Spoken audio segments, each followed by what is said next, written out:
Well, greetings and salutations, test takers. This is Series 7 Guru coming to you from our live stream overtime session. And we were asked if at the close of this evening, we could go over stop orders, and I said, sure. And this is the last thing we'll be discussing this evening. These live streams are available, overtime sessions every other Tuesday. And so feel free to join us. Stop orders. So I have this here as 1, 2, 3. But whenever you have 3 of a thing, you should be prepared on the test for A, B, C. Stop orders can be used to stop losses, protect profits, or establish stock positions. You say, well, that's not what I'm doing. I said, well, then you're confused. Because that would be, now the primary use of a stop order is to stop a loss. You know, part of successful investing is letting your flowers bloom, but more important, pulling your weeds. At what point are you going to say this is a bad idea? Right? So we use stop orders for risk mitigation. We use stop orders to protect profits, and we use them to create a stock position. I think of a stop order as a suspended order. It may or may not ever become a live order. That's 2 separate events. If the stock trades at or through, clients get confused on this. When I was a practitioner, I can't tell you how many clients I would have watching CNBC and watching the tape go by and go, oh, that's my order. I go, no, that isn't your order. That's the order, the trade that triggered your order. You now have a live market order or a live limit order. Listen, don't be dumb.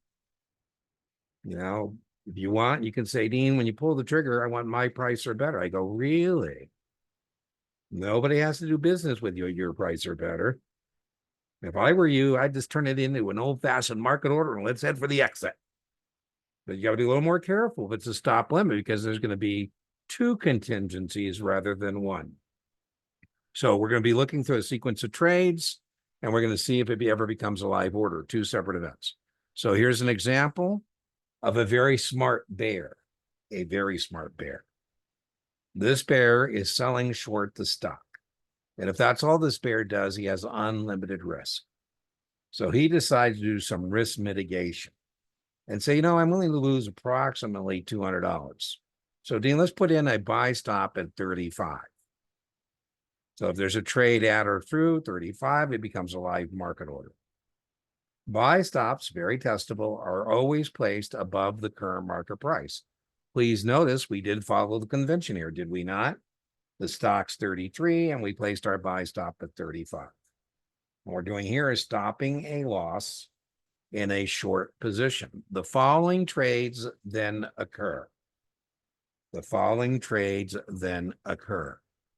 Does anything happen at 34.75? Kind of sucks. Let me get a real.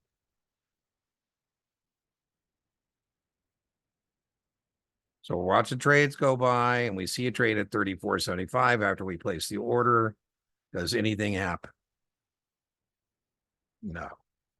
We need trade at or through 35. Anything happen at 34.90? No. We need a trade at or through 35. This is a contingent order. This may never, ever become a live order. If there's no trades at or through 35, this never becomes a live order. Anything happen at 34.80? Well, listen, ladies, I'm going to call it a night if you're not going to play. Sorry, it's loud in my house, or I would. Well, you got to excuse me, Clean. Oh, no, nothing happened. I didn't know we could come off mute because it's being recorded. Well, that's fine. If you don't want to participate, that's fine. If you want to kill your video. But it's no. That's the deal. The deal is I do lots of stuff for free, but then the deal is I get to, keep it as a video for help others, so to speak. As I told you, I've probably done this 20 times in video, but for Michelin, we'll do it again. Right? Something to be said for doing it live. All right, on a number line, there's no way to go from 34.80 to 35.01 without going through 35. So this becomes a live order at either 35 or 3501. Doesn't matter.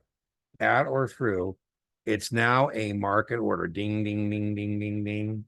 So that's the first test question. Now, on the test, these will be labeled, and then you're going to have to tell me if this ever becomes a live order. And now you would say, yes, it's a live order. And now remember, we want immediate execution at the best available price. And that's why there's a question mark there. Because we don't know what the next trade is. Whatever that next trade is, 36, 33, doesn't matter. It's your trade.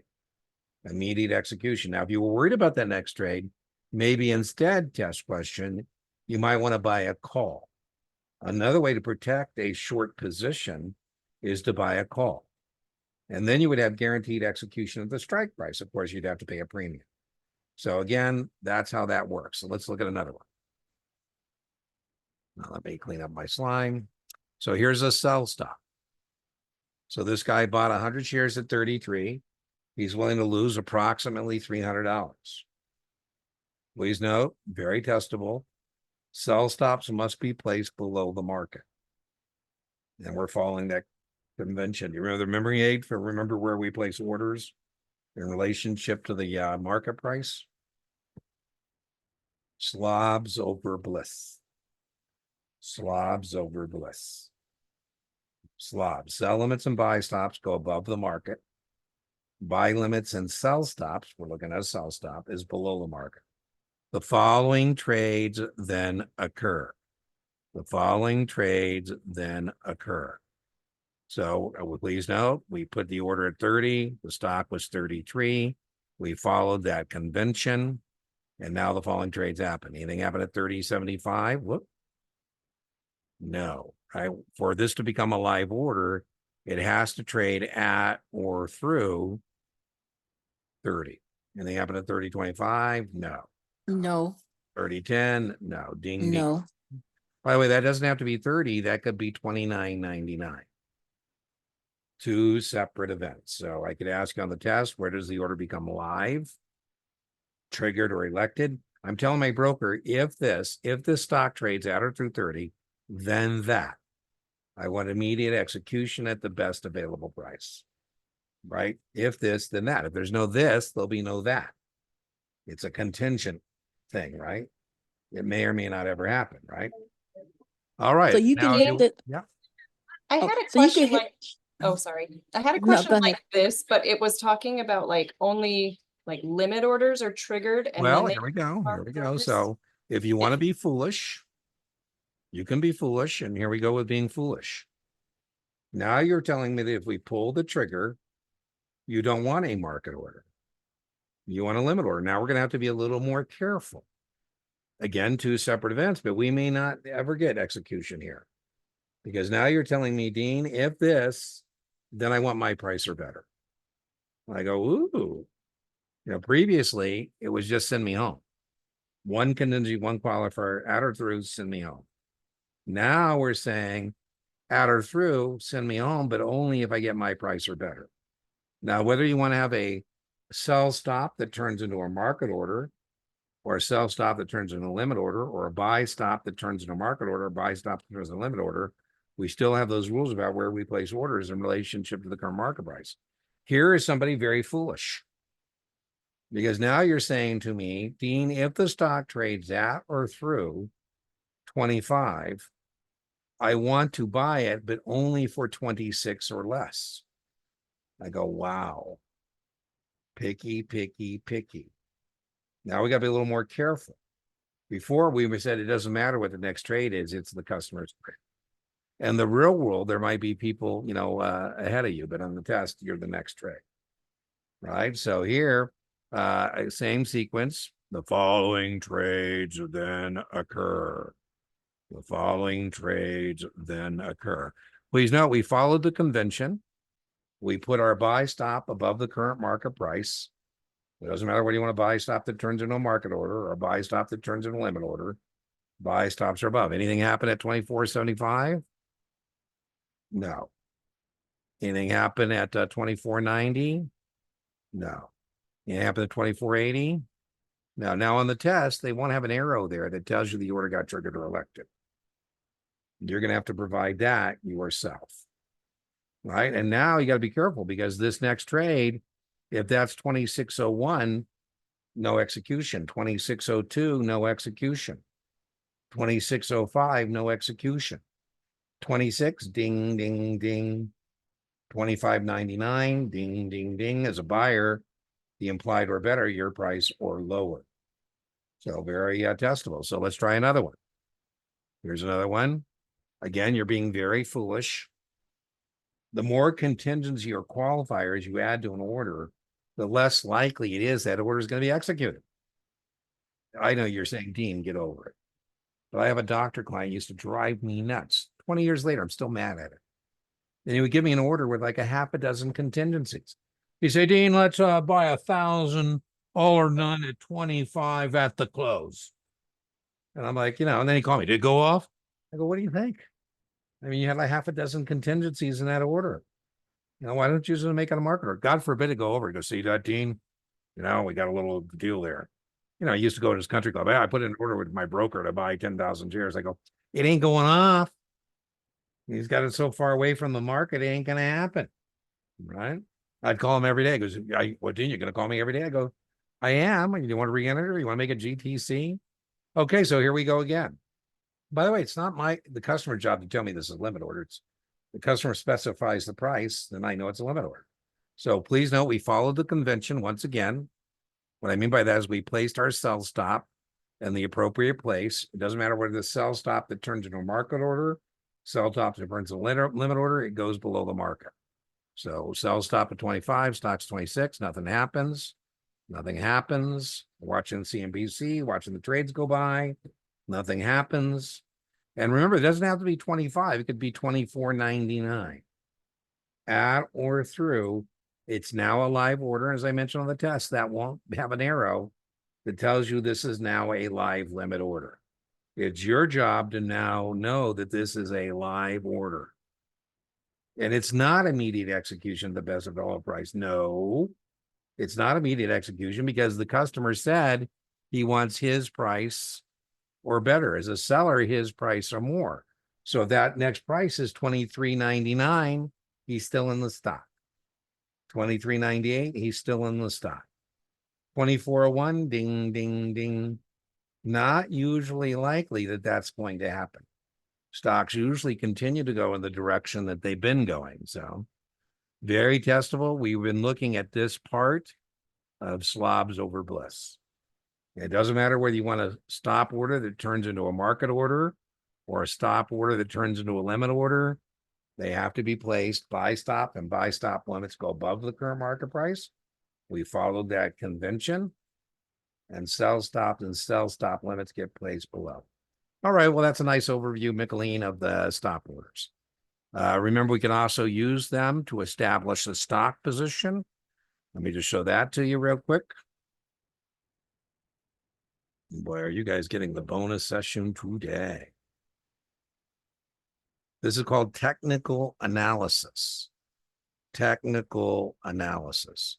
And the two lines you should know in technical analysis are the bottom line, which is called the support line, and the top line, which is called the resistance line.